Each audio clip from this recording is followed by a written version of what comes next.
So once we have developed the first main indications and orientations about the three registers that you can find within an idea, the next logical sub-step is learning to listen according to those three references that we gave in our previous video. Let's remember that every idea is composed of a definition, a thing, and an image. If those three aren't aligned, and you can find out if they are not aligned, and you can do it by listening to what you're saying and seeing if what you're saying matches what you think that you are saying, if your definition of the thing matches the image that you have of the thing. You can continue then forward within this step, the chaos of the idea, by listening and practice listening to your own sayings, to the things that you say.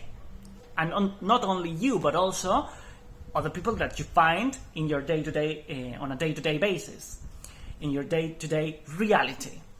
So in that sense, we can find some very particular and very easy to comprehend examples about the sentences that we mean when you say, okay, you have to learn to listen to what you're saying.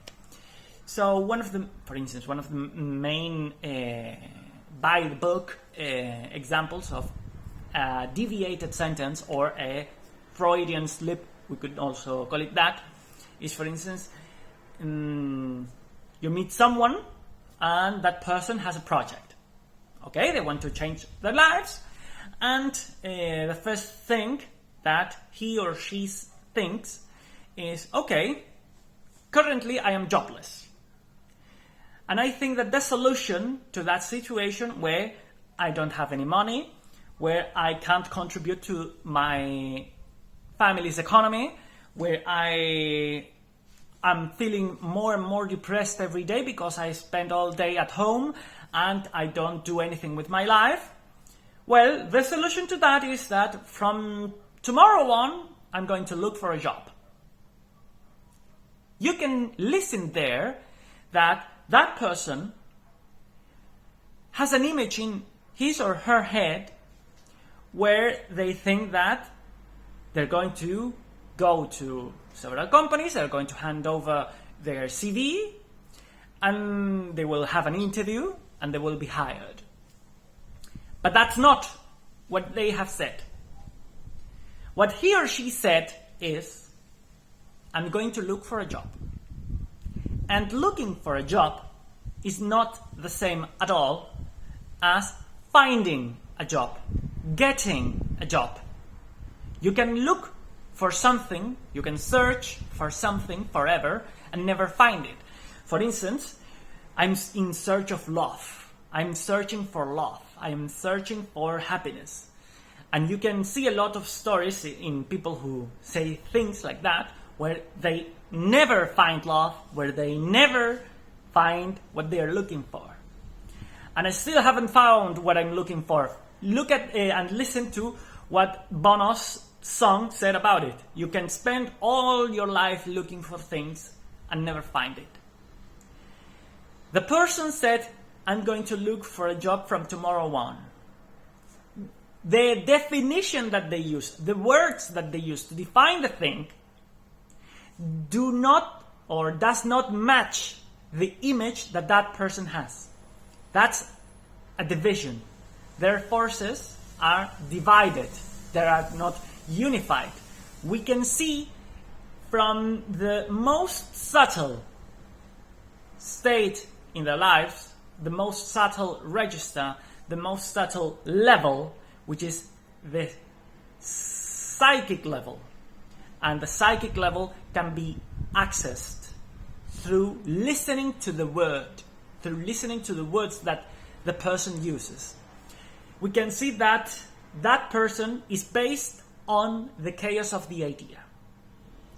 As long as the person does not listen to what they are saying, the journey towards creating their own reality will not start.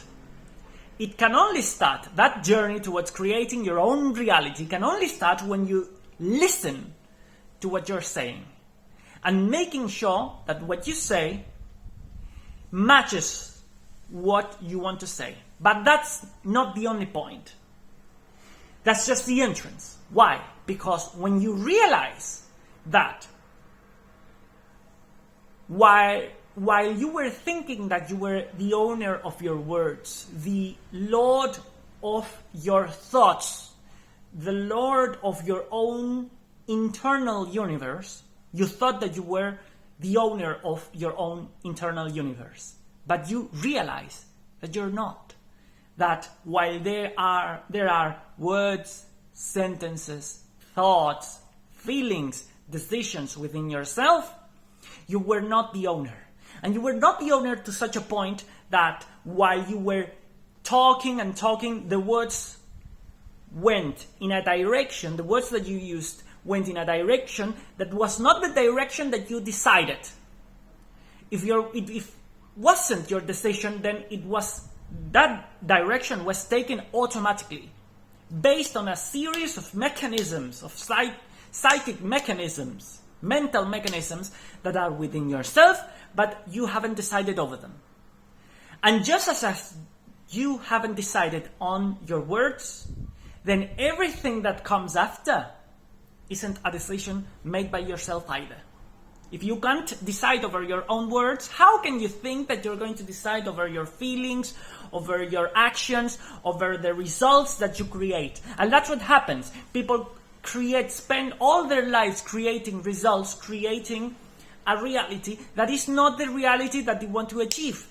That's one of the main, let's put it this way, summaries of, or illustrations of, that's the result of the chaos of the idea. You create results that aren't the ones that you want to create. That is, you create problems in your life, and you don't create the results that you do want to create. That's an illustration of and an application of the chaos of the idea. And what you will find is, if those decisions are made within myself automatically, where does the mechanism that creates that come from? What's the cause of that division? That's the entrance. That's the real powerful thing that listening based on the method of magic opens. Because you will find the root causes, and actually the root cause, because it's a single cause, in your life, from which the problems that plague your life are created, in both senses, as we discussed before. And you will also have the key in your hands in order to put your reality in order, in the order that you decide, based on the method of magic. Let's continue.